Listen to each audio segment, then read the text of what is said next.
Hello and good day, everyone. I am Meredith, and I am here with our message for Wednesday, the 25th of January, 2023. What's going on for us in the energy atmosphere? That's what we're tuning into. What are we potentially interacting with today? We had one card fall out in the shuffle upright, and I just left it that way for us. We've got this beautiful Eight of Wands waiting for us, awaiting to give its message.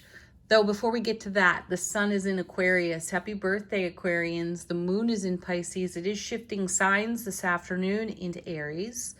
Mars, Mercury, and now Uranus have all come out of retrograde and are direct. And my intuitive senses are keenly aware of Saturn making a move soon. That's happening in early March. So in terms of measured time, it's not far away. And my feeling is that we're all perceiving the electromagnetic energy of that shift taking place. Saturn stays in a sign anywhere from 2.5 to approximately 3 years when it moves. So it's kind of a big deal for it to move out of Aquarius and into Pisces. So I highly recommend you all check out where Saturn lives in your chart, how it blesses and influences you. It does have a reputation for being an unrelenting taskmaster. And I know that that sounds negative, so let's put a positive spin on that. Isn't it wonderful to have a cheerleader that never quits on you? So when you require inspiration, there's Saturn. You just have to look to Saturn to say, what is most beneficial for me right now? Saturn will speak, and quite bluntly, as a matter of fact. Check it out. All right, our first card today, Eight of Wands, incoming information. Turn first and foremost for that incoming information to your intuitive gifts. Listen. We get the message consistently out of the cards for us to listen to and follow through on our intuition. In the Suit of Wands, we have ambition, motivation, passion, creativity, fire, drive, what makes us move, groove, and shake, right? So we're receiving what I feel is a passionate message. And that can come, as I mentioned, first and foremost through our intuitive gifts. It may come through communication and connection, conversation with another or several other people. We may be inspired through the conversations that we have today. Let's see what comes next. Inspired to take action in some way on something that has great meaning for us. Yeah, look at this. Now we have the Page of Cups coming next. This card, like the Eight of Wands, which, by the way, also brings the message of marriage, unity. Let's go to unity and how energy weaves together, how we bring things together and create passionately in our world. So in the communication and potential inspiration of the conversations we have today or the intuitive downloads we receive, we've got the Page of Cups holding the Ace of Cups. Love, bliss, joy, happiness on overflow there.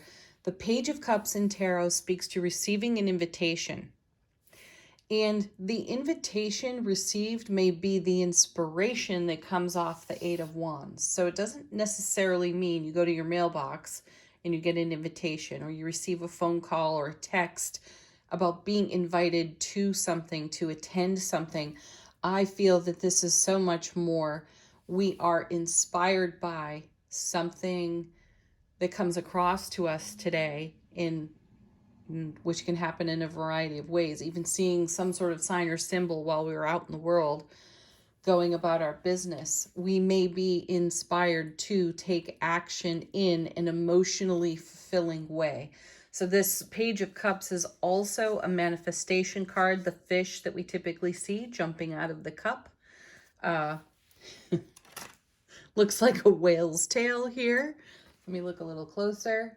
Yeah, so we do have the teeny tiny fish in the cup, though we have a whale's tail in the background. This is maximized potential. That's the way I see it. So Here we've dreamt something into being and now it's set free on the world. Isn't that great? And it's taken our ambition, motivation, and passion to create this opportunity. And this also says to me there's more to come. All right, let's see what's next. And then we have the Two of Swords, which is a card in tarot that's called the Stalemate. So now we're second guessing ourselves here. For as long as I've been reading tarot, I have felt that the Two of Swords is deeply connected to the inner voice, our inner thoughts, inner words, and a time when we go quiet within ourselves. We kind of shut out the static and distraction of the world and we listen deeply. So I love this alignment here with the Eight of Wands, because if we're listening in a way that is really tuned to our intuitive gifts, we will absolutely receive emotionally fulfilling information, which turns into inspiration, and we make so much more out of it. And then bang, there's the Two of Swords with the voice potentially of a threatened ego. What is a threatened ego? That's just us feeling a sense of caution. Why do we feel that caution? Because we've been programmed, or we've not let go of prior experience that has held us in stillness or set a limitation on taking further action with this incoming information. There is, within the ego consciousness, I imagine sometimes this big red button or this big red telephone, and the ego picks it up or pushes the button and says, stop, halt, danger, danger, don't go any further. And I feel that's happening here with the Two of Swords. So while this card is potentially indicating a stalemate, where does that stalemate exist? And that may be between the ego and the soulful presence. So overcoming this, moving through this, becomes a priority for us. Let's see what's on the other side of this too. Oh yeah, look at that, Seven of Swords. There's the ultimate in sabotage. So take a look again here. Eight of Wands, swift moving energy, inspiration, all connected to our fire, our creativity, our passion for life, right? And then we have great celebration of that here with the Page of Cups, great manifestation, creation. Then we have the caution button starting to flash red on our spiritual dashboard. And then we have the Seven of Swords, the how can I talk myself out of this heaven on earth life experience? So I like that these two are both in the suit of swords. I like that we come in on the heart of the Eight of Wands with positive bluster, positive confidence, bold energy here, the willingness to take a chance on ourselves in the Page of Cups. And then I equally love this. Wait, let's put the brakes on. Ooh, I just got something I wanted. I don't know what to do with it. And this is a message that we've seen in the cards for quite a period of the journey. We've been talking so much about receiving the very things that we've asked for. We've seen the Empress, the High Priestess, the Death card. So there's been transformation. We've seen the Tower. We've been asked to accommodate all this amazing incoming energy that we've been in commitment with for ourselves through our heart space. And here it is. And then we definitely see the caution button flashing. And here we pick up the red phone on the Seven of Swords. And who are we calling on that red phone? Who's on the other end of it? The universal voice of the Eight of Wands, perhaps.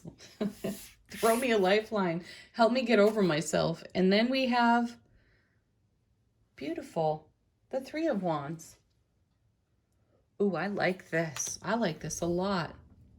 Let's look at this reading in hindsight on the Three of Wands. Imagine that this person is standing there on the other side of the Two of Wands, where we've crossed a threshold and a gateway to a whole new world of experience, and we've started building there. Look at all the excitement, the passion, the drive and motivation for that, right? We've got all the skill, talent, and ambition we could even dream of on that Eight of Wands. We've got great unity. We know how to put things together. We know how to unify ourselves in self-relationship within the experience. And then that creates a whole lot more abundance and emotional maturity for ourselves. The development of emotional maturity in a whole new world of opportunity.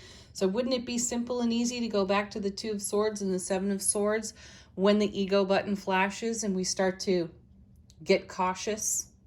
I've witnessed myself do this time and time again, and even recently. So what does the universe have to say about that? We're going to look at the bottom of the deck in just a moment. My feeling here is that imagine the Three of Wands reflecting on this. Imagine the Three of Wands character taking a look back at where we put the brakes on Two of Swords, Seven of Swords, creating the Nine of Swords, potential anxiety, right? And let's imagine now that as the character on the Three of Wands looks back at all of this amazing energy, even the caution, even the threatened ego, and has a really good laugh over it, right? We can have great humor over the ways that we pause, the ways that we discover that we have put the brakes on the very things we've been unifying into happiness and wholeness in our world. So these cards feel as if they're blessing us with a pause to be in a neutral space. You know what's interesting about this is yesterday I had a conversation with my dear friend in the morning, and I ended up channeling. I channeled my guides, and I also channeled the goddess Kali at the same time. Fascinating. And she spoke about the in-between space in that channeling. And I feel that the Two of Swords is representative of the in-between space between the moment of inspiration and the moment of action. There is a space between. And I'm sensing the pause of the 2 and the 7 in the in-between as we decide to do the dance between soulful presence and threatened ego, channeled through Eight of Wands, the waking human consciousness, as we travel around in this beautiful vessel of a human body and bring our soulful presence everywhere we go. So there's this in-between space where we're choosing between love and fear within ourselves. The ego wants a voice. The heart has a voice. And consider the unity of the Eight of Wands being acceptance, being acceptance itself of that pause. We need not judge any of it. There is no space here for self-criticism. There is great space for unconditional compassion for ourselves. This will bring us into harmony and alignment, because if we resist the threatened ego and ignore it completely, it's going to start to stomp its foot louder and louder. It's going to turn into a chaotic clamor if we don't give it some validation. So the Two of Swords here is a great card for reflection. So we're simultaneously looking ahead here and building on this brand new foundation and this whole new world of opportunity we have come into. And we're also doing some hindsight review. Thank you all the retrogrades for how we're doing things differently now. Bottom of the deck. What does the universe have to say about this? There it is. You get here because you have the heart of a lion. You get to this space where you can even pause on that 3 and look back and have some comedic relief for your journey and your process. So many of us instead turn to tears rather than laughter over this. Again, another choice. That is the in-between space between love and fear, right? Oh, look, and as I say that, there's the Lovers. So here we have a unifying energy in the Eight of Wands, and the universe speaking to us about having the heart of a lion and having the courage to follow our hearts in the first place. My feeling is that we like to duck and cover, Seven of Swords. We like to shy away from, strangely, we shy away from the very things that are calling to our awareness within our heart space. I've caught myself doing it quite a bit, actually. And I have gratitude. So thank you to me, for seeing this, so I can do something different about it or linger in these other places. I've experienced the uncertainty of myself. Ugh. Yes. All right, let's go on. Queen of Cups. Yes, there's the intuition. There she is. There's emotional maturity within the divine feminine and how we receive. Isn't that fascinating? So here we are receiving all of what we've asked for, even if we have no evidence. Another thing we've talked about, there's a lot going on behind the scenes that we may not be aware of. We're seeing some of it here from the bottom of the deck. This is quite literally the unseen. So what the universe is managing for our highest and greatest potential on our behalf.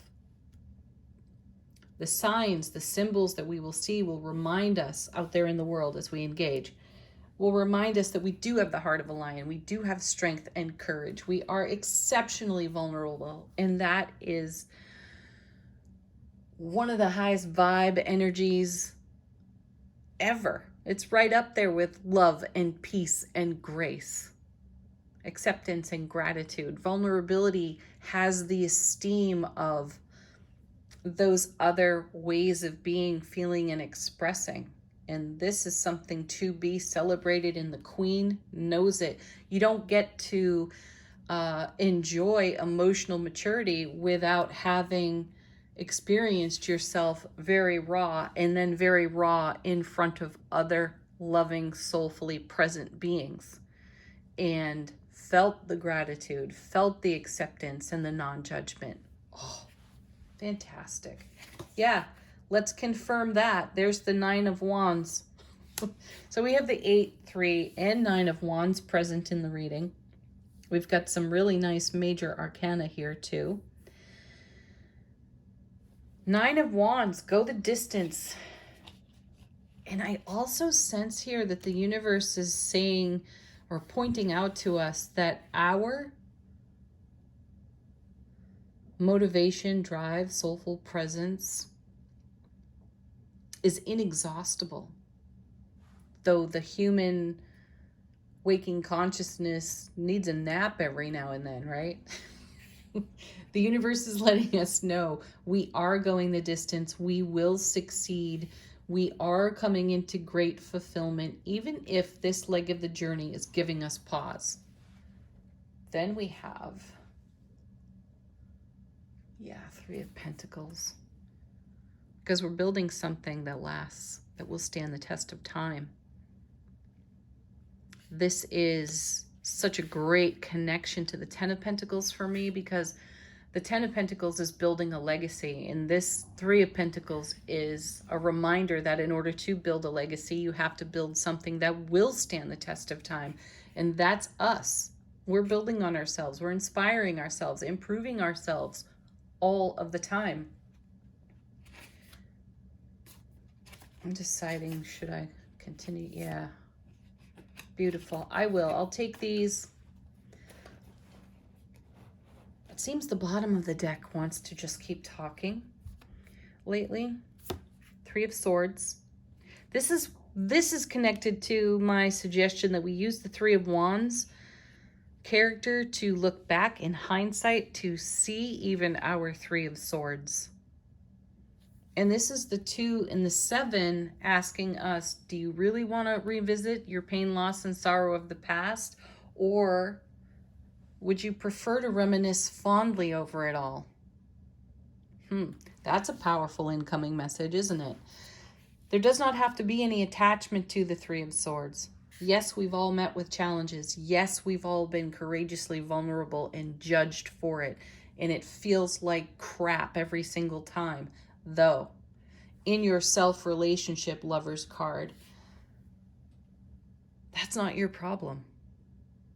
If you've been judged, not your issue.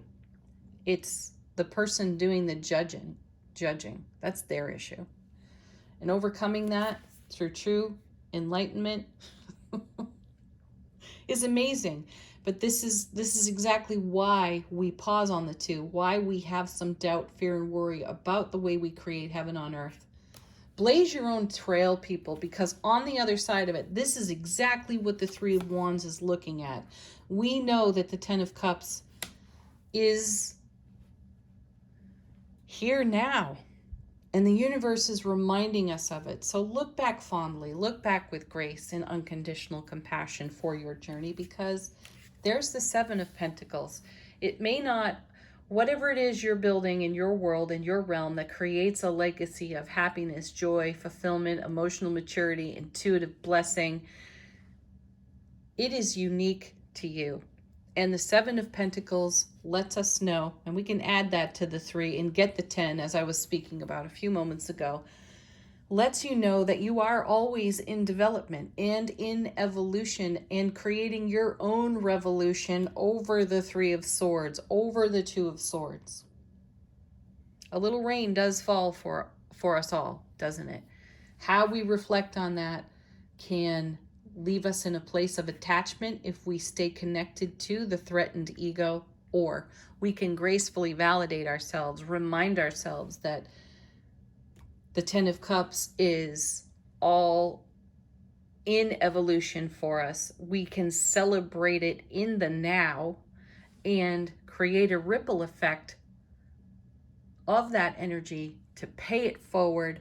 So as we meet some aspect of our future self, we are bringing this beautiful Ten of Cups energy there. And we look back with even greater fondness and gratitude and acceptance on the Three of Wands at this part of the journey, this enlightened part of the journey.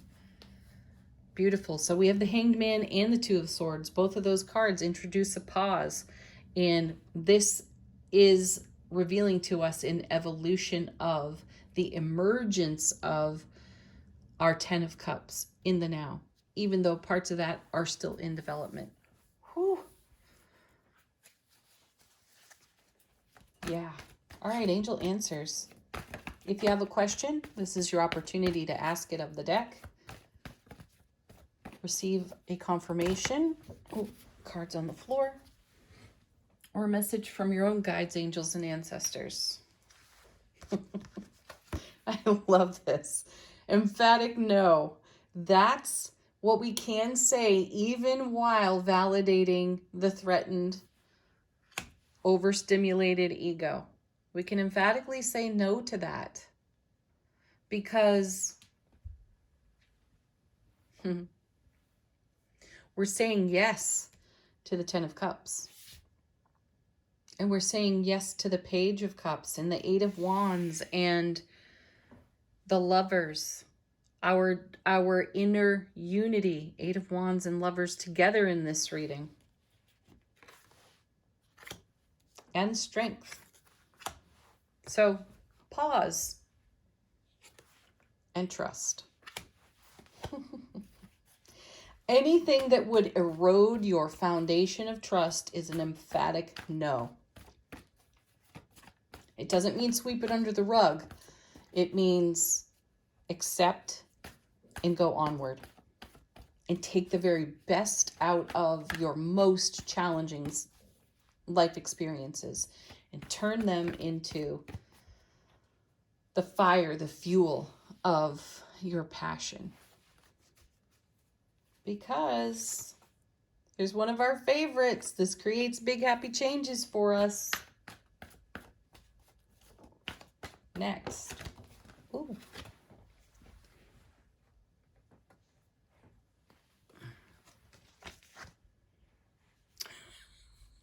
Let go.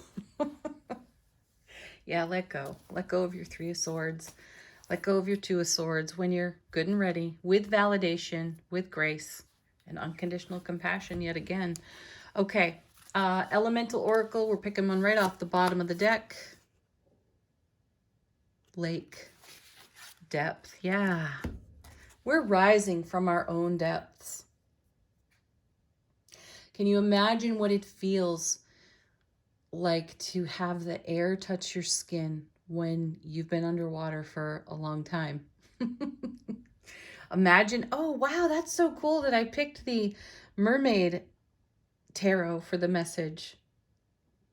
So the mermaids are speaking to our depths today, and we are rising from them. And it is a whole new world above this waterline, isn't it? And yes, that may feel threatening to the ego. We've got this, though. We more than have this. Wow, have the courage and the vulnerability to rise from your depth and bring that fire, passion, and ambition to this plane of existence. Let go, trust yourself, say no to the ego with unconditional loving compassion, and go onward and be fabulous. Peace. Namaste.